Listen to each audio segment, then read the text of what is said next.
So for our final session of the day, a big talk from Small Libraries 2026, we are going to be talking about food for thought, food pantries, rescues, and feeding our future. Jett Reed is here today. She's from the Indian Springs Library in Las Vegas, Clark County Library District in Indian Springs, Nevada. Pop served 1,000, I think, if that's still correct. And probably some of us are probably thinking about food at this point. It's getting late in the day for some people.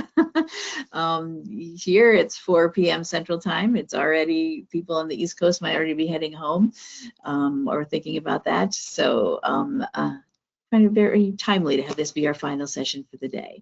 So I will hand it over to you to tell us all about what you've been doing with this, with food pantries and whatnot in your library. Thank you so much, Krista. And thank you so much to the Nevada Library Commission and the Association for Rural and Small Libraries. I really appreciate having this conference. And thank you so much to all the presenters today. I've learned a lot, and I also think that all of these rural libraries, all these small libraries, we have so much in common. And so I hope that a lot of this is going to resonate with you. Hopefully you're interested in doing a food program, and if not, that's okay. I'm not here to put more work on your plate. I am just here to tell you that small libraries can do big things. I'm not trying to tell you to bite off more than you can chew.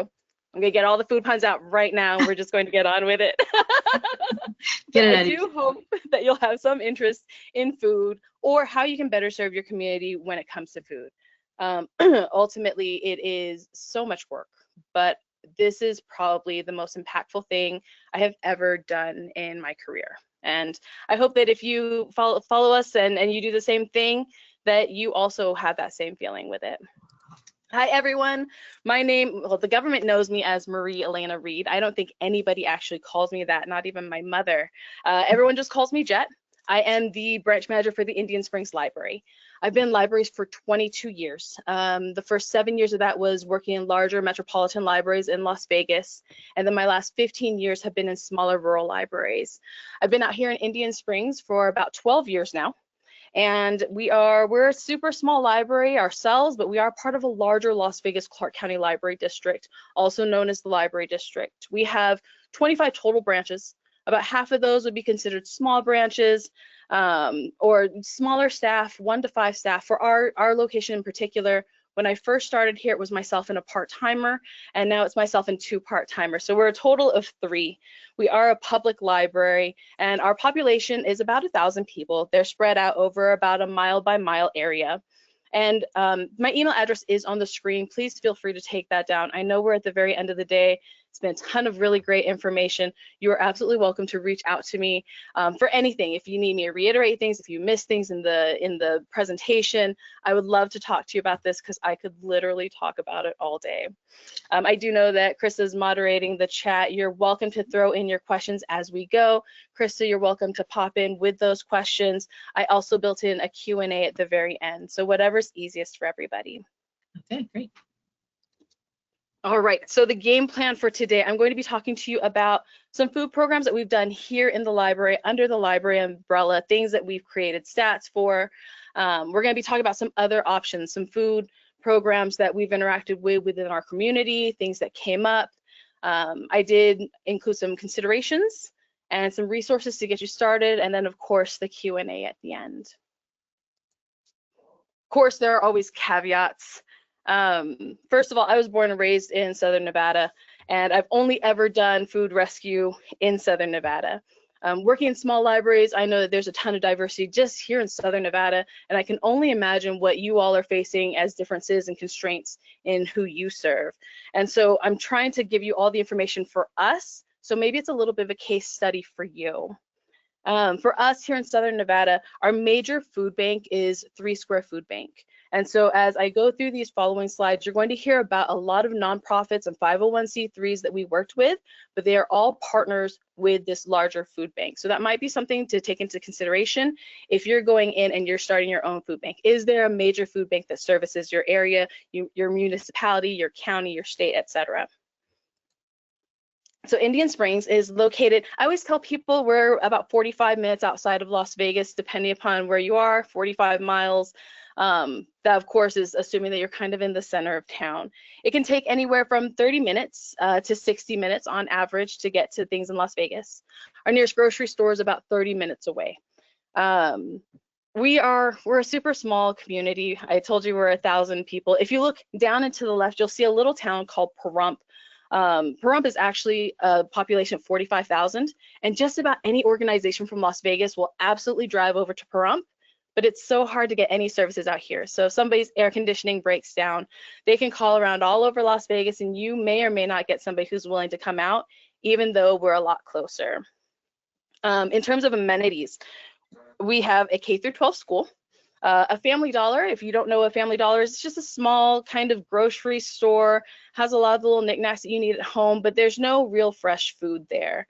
We do have a gas station, casino, restaurant combo, but of course there's limited job opportunities in a town this size. We do have a Parks and Rec community center here that does a lot of programming, but outside of that, the only other jobs that are available to our community, we have an Air Force base across the street, and we are down the ways from the test site because there is no housing there at the test site exit. And of course, I told you we are part of the larger Las Vegas Clark County Library District. So that whole area does actually house about 25 different libraries. And this is the front entrance of our building, just to give you an idea. If you go through the double doors, if you go straight back or to the left, you'll actually see the community center. If you go in and to the right, you get to the library. We're about a total of 1,200 square feet, so we're very, very small. About a quarter of that space is taken up by a workroom, so that leaves us about 900 square feet to the public. And then some of the food programs that you'll see later on take place in about 500 square feet. So we're very small, but we use our space very, very well, I think. And then also along with our building, if you go around and to the right, we have a police substation, and around the back, we have a volunteer fire department. We're going to get into programs. These are programs that we did under the library umbrella. And you're going to see a bunch of basic facts on the screen. I'm not planning on reading through those. These slides will be available.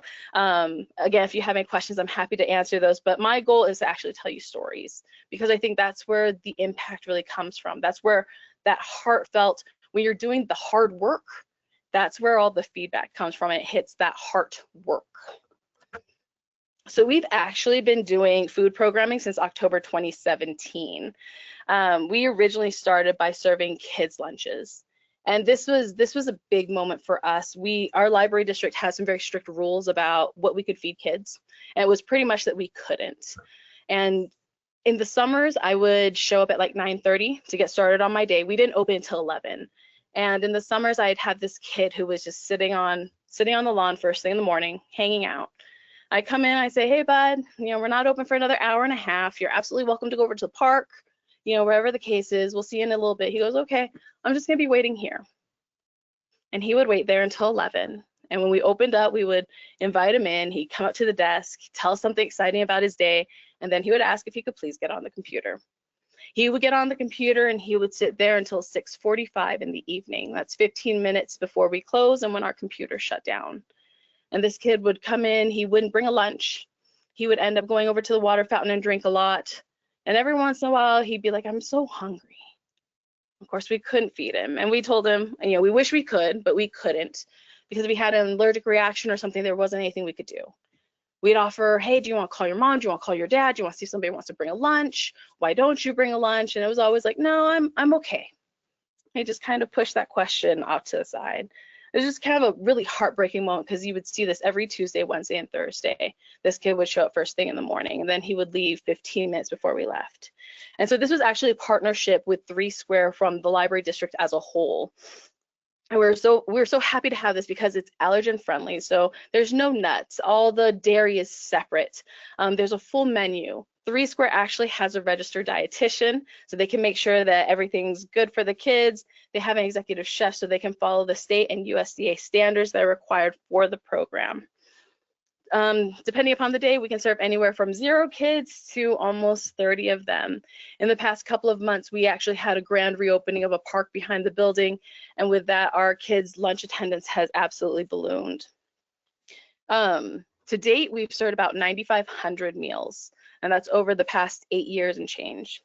Of course, you all remember COVID. We've heard a lot about it all throughout the day. For the library district, we actually closed down between March 2020 and May 2020. And that was a really scary time, I think, for everybody. But in particular, we really worried about our kids. We're a Title I school here, and so all of our kids were getting free lunches at school. But now school shut down. So where do those kids get their meal? And the library shut down. Where do these kids get their guaranteed meal? Their parents aren't able to file for unemployment or for food SNAP benefits, food, whatever, because Indian Springs at the time did not have great internet service. A lot of it was dial-up, and we didn't have Starlink yet.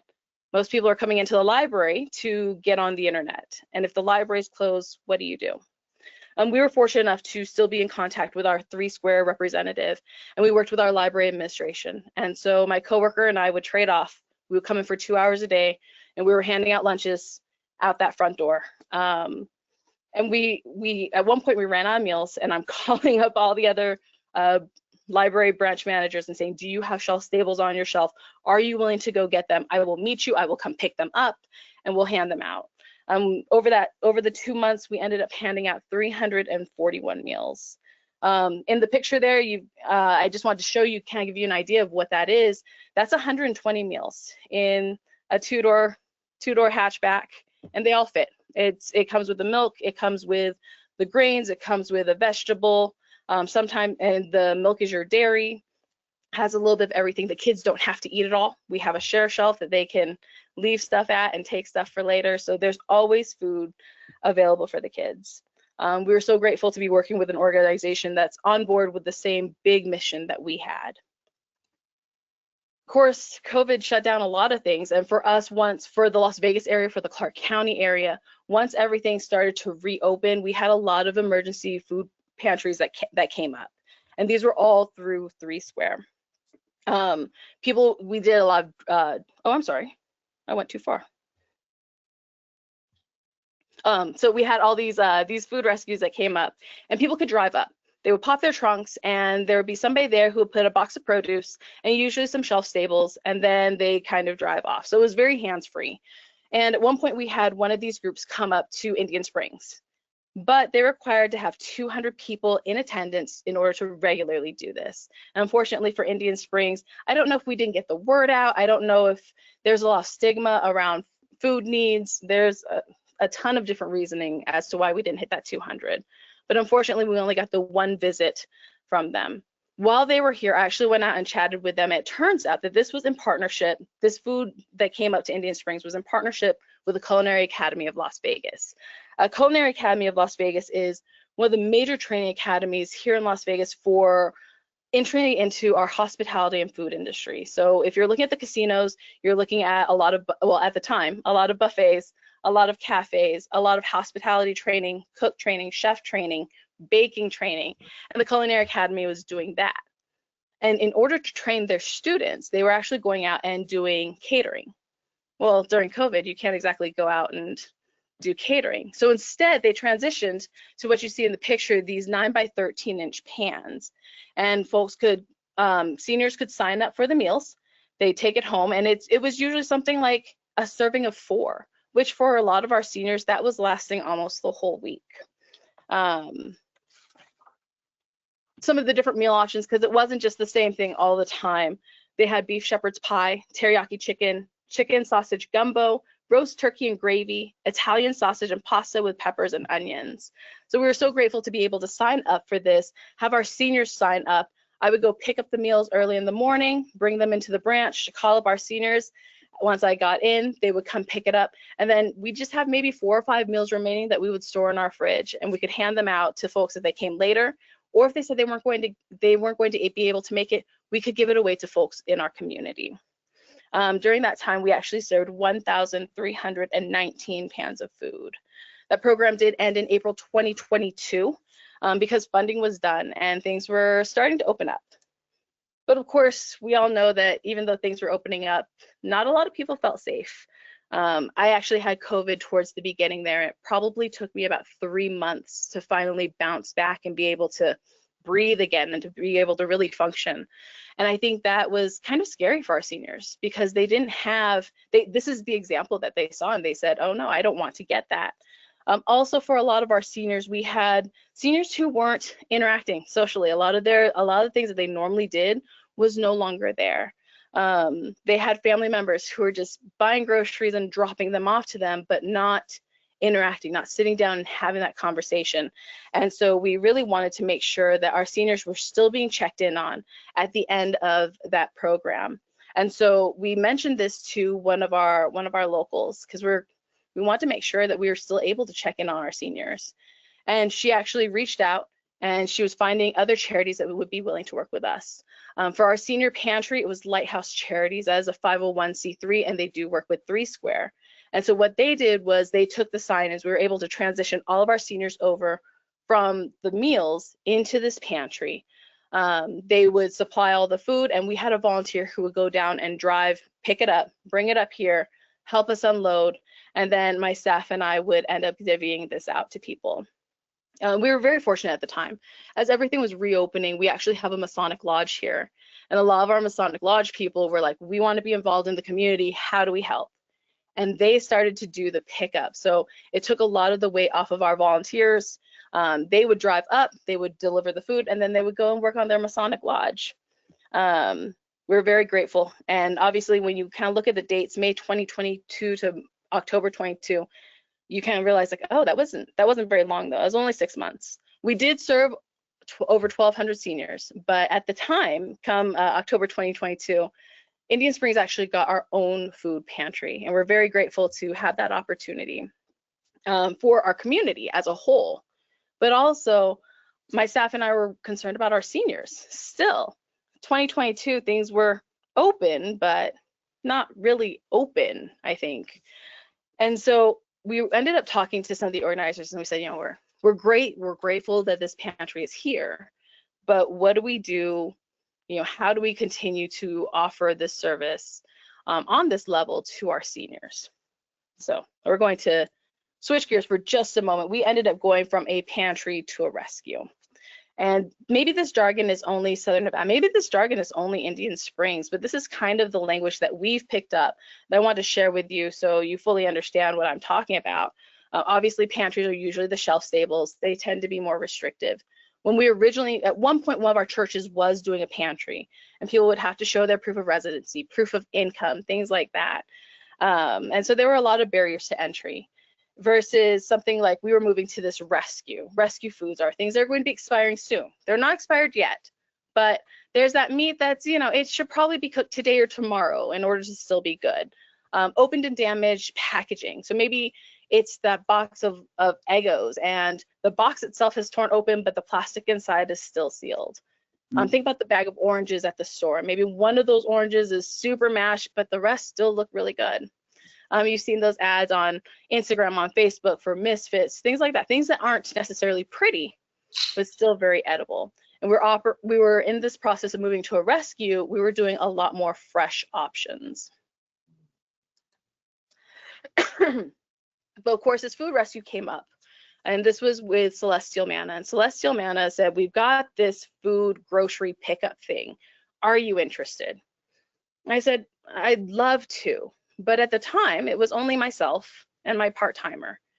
And to pick up anywhere from 500 to 900 pounds of food and to sort it and to make sure it goes out to people, we don't have the hands to do that.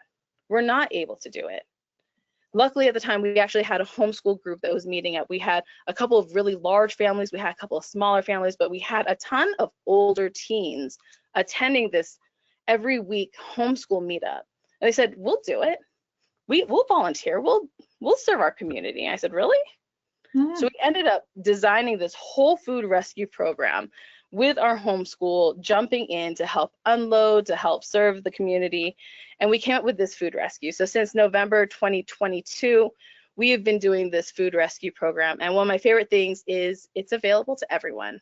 It's not just the kids under 18. It's not just my seniors over 60. It's open to anybody who wants food. It brings fresh fruits and veggies to our community. So I was telling you, we only have the Family Dollar or we have the gas station. Pretty limited in terms of fresh things. So with that, I want to share a story. We first started this in November 2022. I had a gentleman who came through our food rescue. He had moved up here because he had an elderly mother and she wasn't doing well. She ended up passing. And so here was this man who was going through grief. He owned a home, but he wasn't able to really make any money. He was a music producer. He did beats and he would normally put them out online for people to use and access. But again, no internet connection. So here's a man who could make beats that didn't have access to share those beats out to the world. He had assets like a home, but he's also grieving. He's not really in a place where he can drive into town on a regular basis. It's just him. So a grocery trip is maybe not the most important thing on his list. He came through and he apparently picked up a papaya. And I only remember this because he called me and he goes, "Miss Jett, do you remember me picking up that papaya from your food rescue?" And I didn't. I was a little spellbound. I was like, yeah. How was that papaya? Was it good? And he goes, "Oh my gosh, this is the first fresh fruit that I've had in months." And it was like when I bit into it, the clouds opened up and the sun came in and it was like all my ailments went away. I was like, that's great. I'm so happy. And I'm thinking very logically, like that seems like a little bit of an exaggeration. But the reality is, if this is how people are perceiving fresh fruits and veggies after not having them for months, we're on the right track. And the great news is, soon after that, he got everything back together. He ended up selling the home. He ended up moving back into Vegas. He's doing well. He actually called me probably about a year ago and just checked in. Everything was going great for him. And so just knowing that food impacts our people, and the food insecurity is very different for everybody. So happy that we were able to be a part of that. But I've got some videos for you. So this first one is actually from a day that we had, the total load was 2,000 pounds. I do a pickup from Trader Joe's. Trader Joe's, if you don't have a Trader Joe's in your area, it's a small kind of, it's a small grocery store. They usually focus on more natural health foods, more of a boutique shopping experience than like a big grocery store. My team also picks up from our local Smith's, which is 30 minutes away. And we also have Chick-fil-A, but this is just a Trader Joe's delivery. Just wanted to give you an idea. This is a full-size Tundra. The thing is absolutely packed. Wow. All the way up to the ceiling. You'll see the back end of it here. And then you'll see it kind of flip over to one of my volunteers' cars with a bunch of flowers in there. And a lot of people will say, you know, why flowers? Because flowers aren't necessary. And I think that when we really, first of all, with the whole contract with 3 Square and picking up food, we have to pick up everything, regardless of what it is. We have to pick it all up. We can't leave things behind. But also, this is about serving with dignity, and we'll talk more about that in a little bit. I've got one more video. So question, all of that in those cars was that the not pretty food, the misfit foods? Yes. Wow. Yeah, but it's funny because we talk about not pretty foods, but I'm going to tell you, the stuff we get is fantastic. It's beautiful. Oh, yeah. There's just maybe 1 or 2 things that are a little funky. Maybe it's a slightly dented can. Maybe the label's been torn off, but somebody wrote the number, the UPC code on the top of it. Right. Oh, I've got some examples here. So got this peanut butter jar. The label's been ripped off, but they've got an item number on top of it. We've got a slightly dented can of garbanzo beans. So it's not all bad. It's or sometimes it's just stuff that they don't have space for. Your grocery stores are always getting food coming in. Where are they fitting it all? Yeah. But this next video, I just wanted to show you, I was talking about we have 900 square feet to open to the public, and we use about 500 of it. Oh, didn't mean to do that. Here you go. So this is what our library looks like on a regular day. You can come in, you can grab a comfy seat. We've got places to plug in. We've got places to hang out. And then we have food. Those coolers get full, fruits and veggies, carbs, we've got all kinds of things. And then with this program, we actually have people at each of those stations. So I'll have somebody at the coolers talk about proteins and things that need to stay refrigerated. I'll have somebody at the produce table who's talking about item limits. We have somebody at the carb table to tell everyone. We do a hands-free food rescue. So we really want to try and limit all the germs that are being spread, but we have people there who are going to answer questions. So if somebody says, hey, does that have green onions in it? I'm allergic to it. We're able to go ahead and double check all those labels and make sure that everyone's getting things that they can eat. And then we have volunteers who will walk around and carry boxes, and we have volunteers who will carry it out to the car. So it's a full boutique service.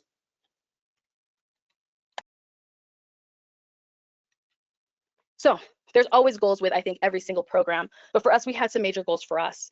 We want to remove the stigma from needing food. I think we particularly see it in our seniors and in our teens, but across the board, I think there's a really big stigma about needing food and needing help. And so we were really big on rebranding the whole food pantry into a food rescue. We don't say pantry, we say rescue, because all these foods are rescued. And everyone who shows up is doing their part by keeping this food out of landfills and reducing greenhouse gases. So we really want everyone to come up and get some food. We want to make sure that we are creating community and maintaining our community. Lots of connections, checking in on our older folks, checking in on the folks who live alone, and just kind of making sure that everyone's good. Even 6 years past COVID, I think there's still a little bit, because we're out here, there's not a lot of interaction. There's still some awkwardness about people getting out and chatting with folks. And the beautiful thing is our volunteers, we don't get a lot of turnover with our volunteers. Our volunteers are just so integrated within the community. They know everyone who comes in by first names, they know their kids' names, they know their pets' names, they know their food allergies, they know their food preferences, they know what they like. Oh, your kid really likes chicken nuggets, like I've got a bag here. We also want to create more robust volunteer opportunities.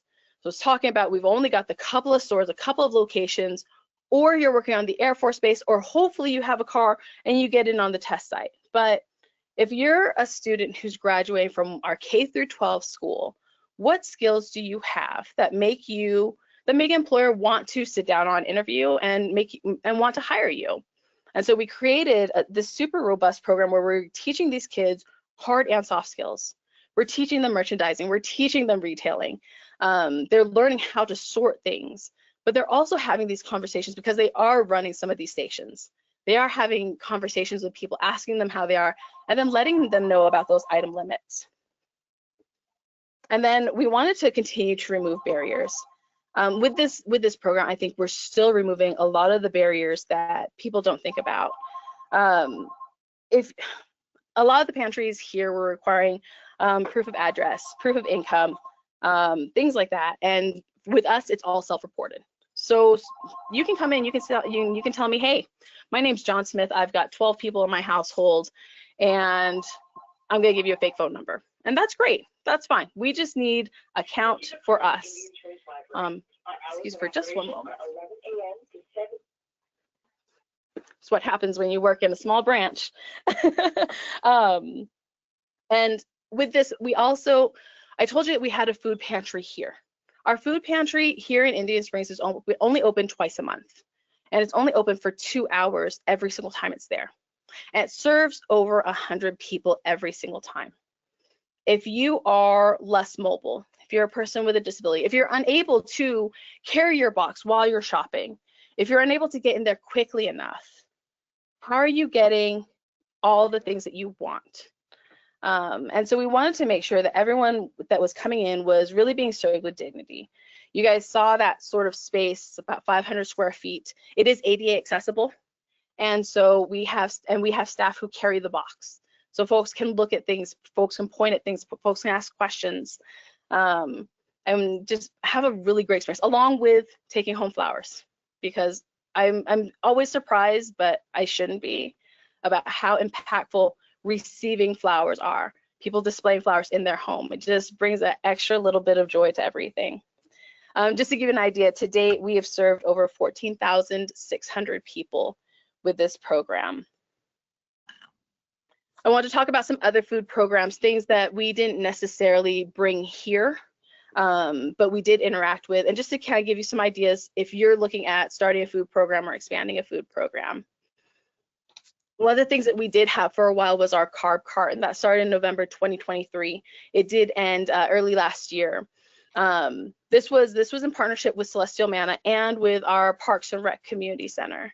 And so what would happen is I would go and meet somebody from Celestial Manna. They were picking up a ton of bread from a local warehouse for multiple of their pantries. And I would meet up and I would load up my little truck full of bread. I would bring it to the back of the building. Parks and Rec would do the unloading. They would also do the sorting. So if things were not good, if the bag was ripped open, if things were growing, they went ahead and tossed that. This program unfortunately did end because the bread warehouse was contributing a lot of their staffing and actually one of their full docking bays to all the food. So they weren't able to keep that up. But it might be an opportunity if you're in a place where there is a bread warehouse to have that conversation and maybe bring in the carb cart. The beautiful thing is it was open to everyone. We didn't keep stats. We kind of put it out in the hallway because we noticed that there was, again, that stigma on food rescue and food pantries. I wanted to talk about a few other options because these always tend to come up in conversations when we're talking about food pantries and food rescues. Little food libraries that kind of take a can, leave a can process, asking for donations. They're great. There's nothing wrong with them, but just a couple of considerations. Boxes of cans are heavy. And if you're just taking armloads of cans at a time, it takes a long time. The other thing is, and I went down a whole rabbit hole when we were doing this, and I was like, oh, because you have best by dates. You have these dates on the cans, and the USDA will tell you technically they're good like forever, but you know, the texture will get funky or the flavor will get funky. And so just some considerations if you're going to be doing some sort of little food library. What is going to be your process on that? What's going to be your procedure on that? What sorts of liabilities are you taking on? Because technically these cans shouldn't be out in extreme weather.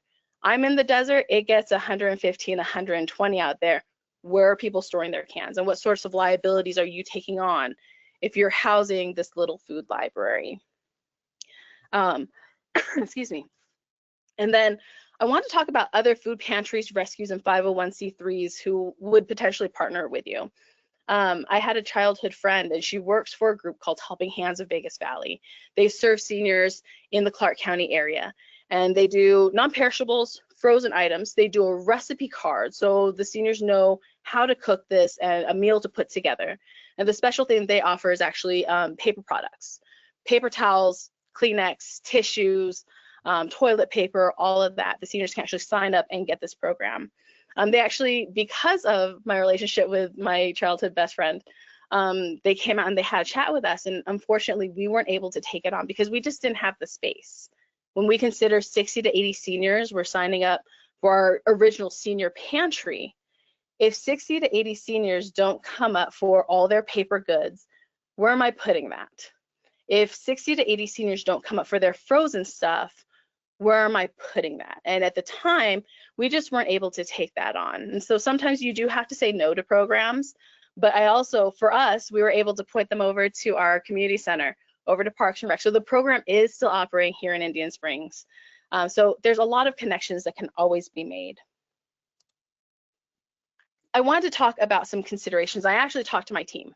I said, hey guys, if somebody were to start a food pantry, a food rescue, whatever the case is, what are some considerations that they should know? And this is what they came back with.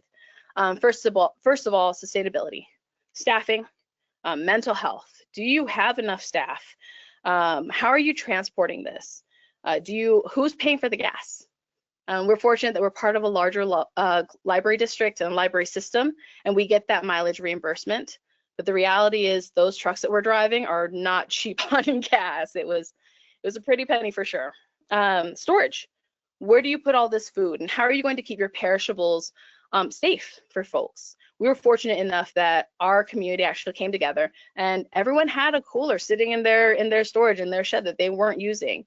So they donated their coolers to us. I have a gentleman who's willing to fix my coolers every single time one of the hinges break.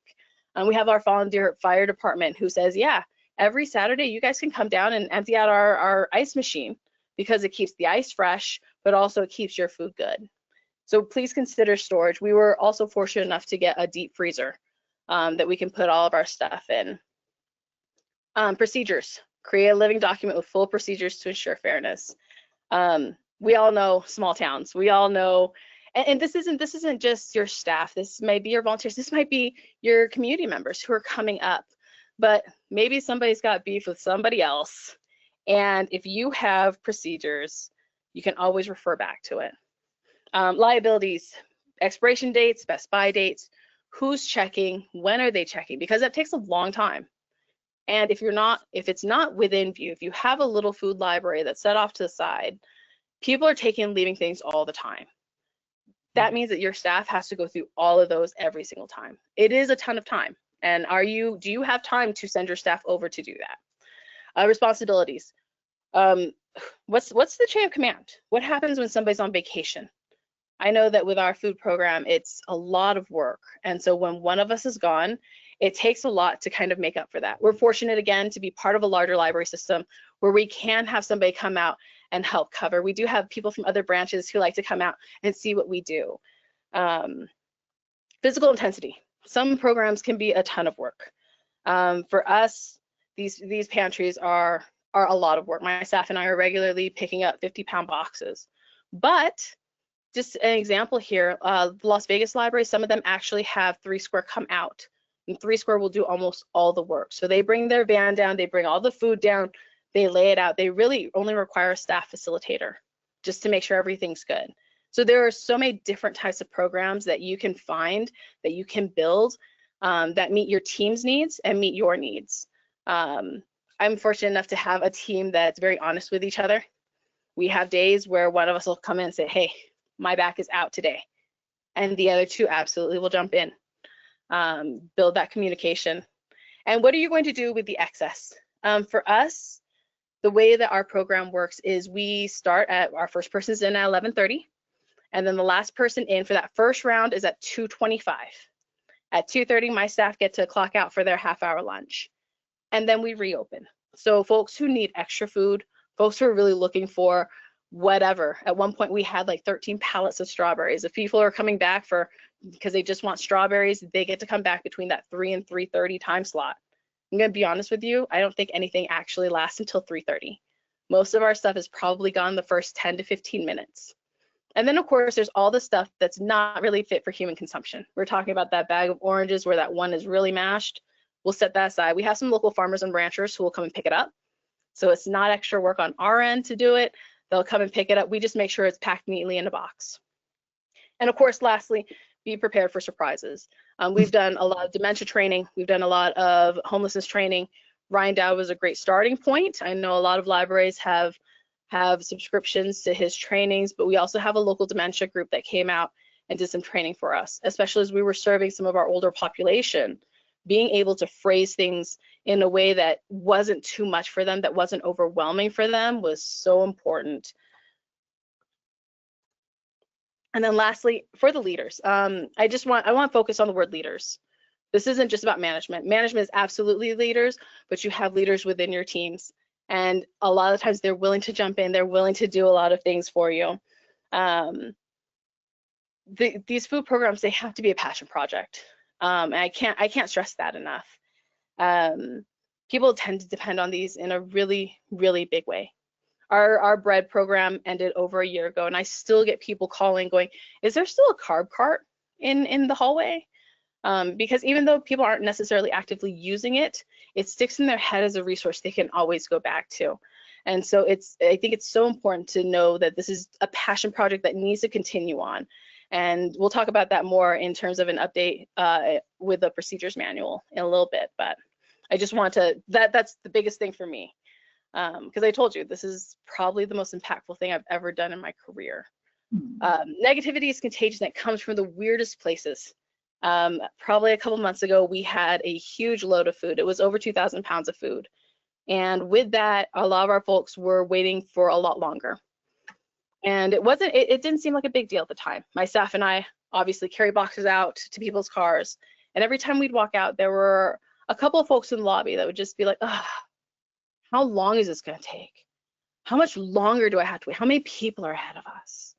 We try and stay positive, like, hey, you guys are welcome to go home and come back and just check back in with us. You know, there's this many people ahead of you, things like that, and trying to stay positive. But after hours of doing this, my team was absolutely burned out for a couple of weeks.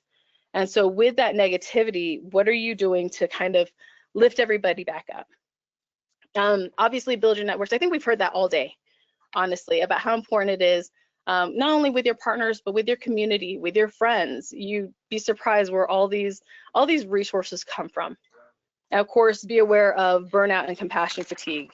How are you combating this? I was actually chatting with a nursing friend. I was like, how do you guys do it? And his answer was sarcasm, dark memes, and food.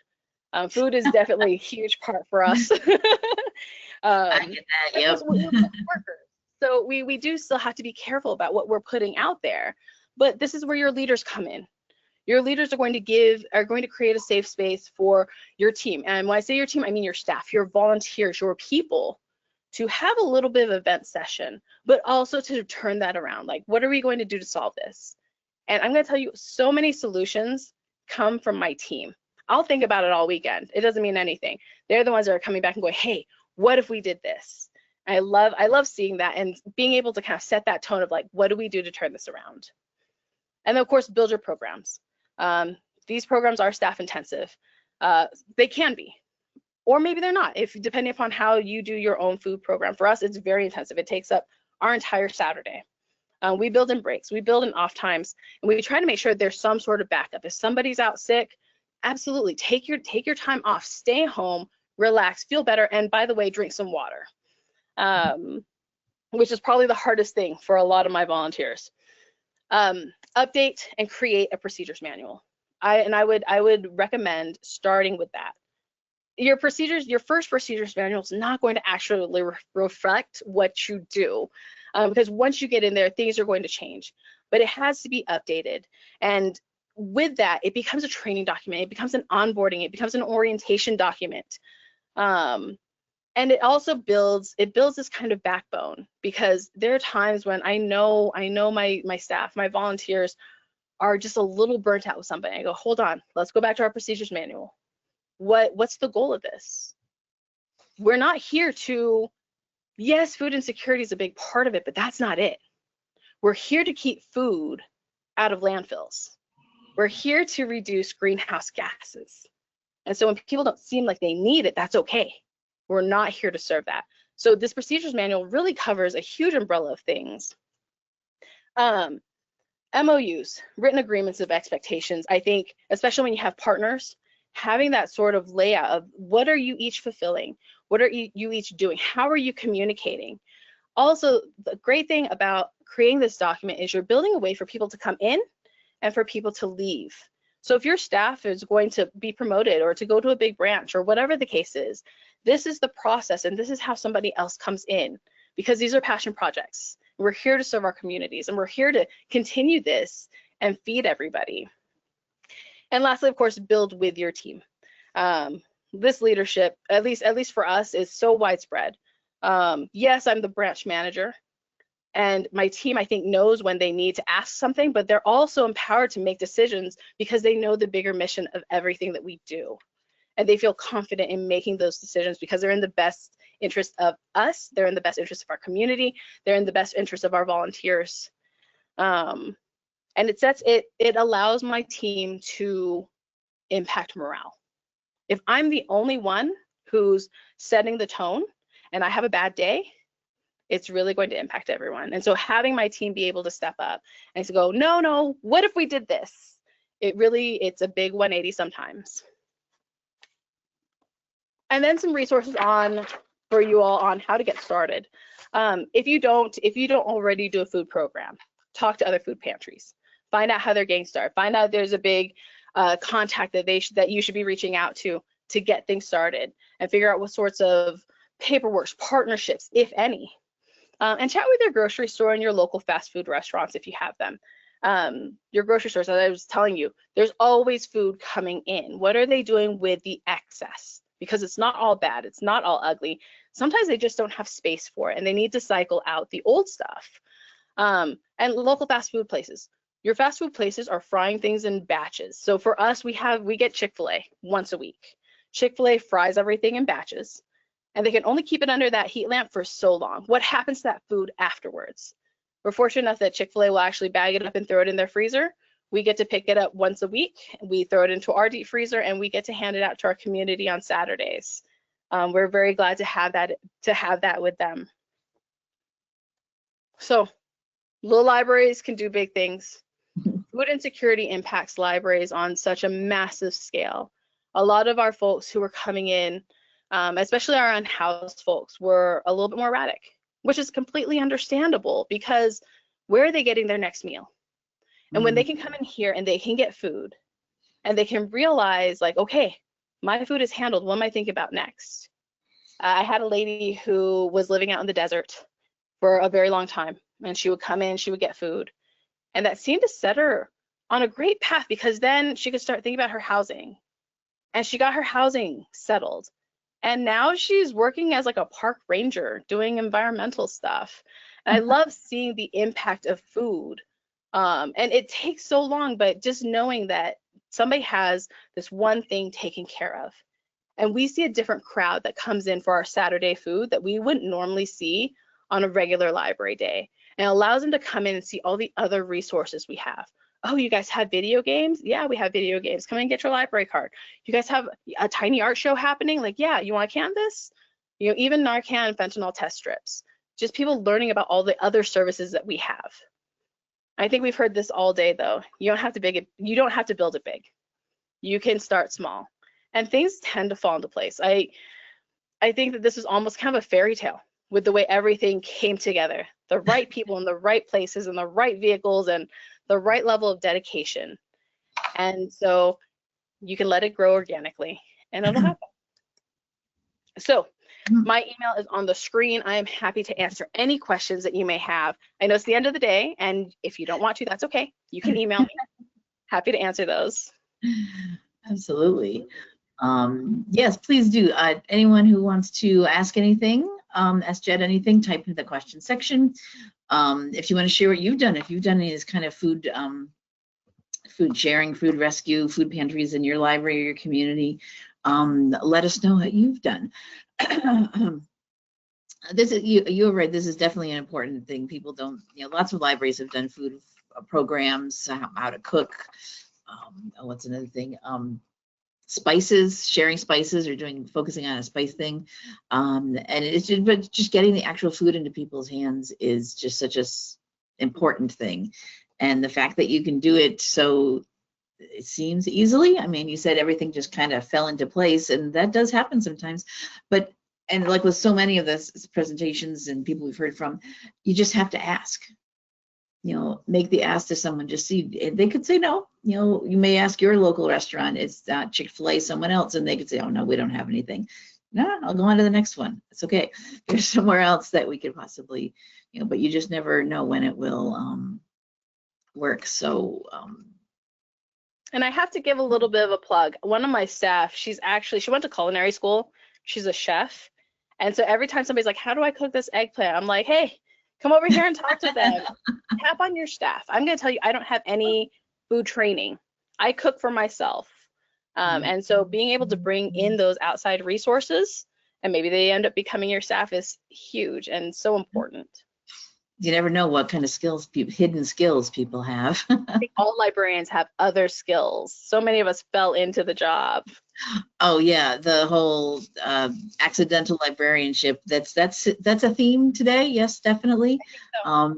I fell into it as well. I was not planning. I didn't know what I was going to do when I was finishing up my undergrad, and just discovered that library school was a thing. I didn't even know that you could do that. And I said, oh, let's try it. I was an English major. What do you do with an English degree? And here I am, like someone said, you said 25 years later, here I am working in libraries still. Yeah. So we have some comments coming in. That's so great, giving people the pathway to leave a partnership. Very wise. Absolutely. And of course, very inspiring, Jett. This is awesome work that you are doing there. I hope more people will follow and take on and do this as well. I cannot take all the credit. I have to give so many kudos to my team, because honestly, without them, and just if I were the only driving force, this would not be possible. So it's a lot of hands that go into this. Yeah, well, you've done great work in feeding everyone. And I'm sure, like I said, at the end of the day, we're all getting a little hungry looking for dinner. I know, I mean, at least here. Good way to wrap things up. So I don't see any desperate actual questions or anything coming in. That's fine. It has been a long day for all of us, and that is great. There is Jett's contact info there. You can reach out to her as well. Like we said, all of these slide presentations will be available on the website after the conference too. And also I should mention, I try to, in the schedule and on our speakers page, link to all of the library's websites too. So if you're looking, if you can't wait for me to get the recordings up, check their links, check those, and just pop over to their web pages and find the contact info and reach out to any of these people who presented for us today. I'm sure they'd be happy to chat with you. Do some R&D, share. Yes. All right, thank you so much, Jett. I think we are good.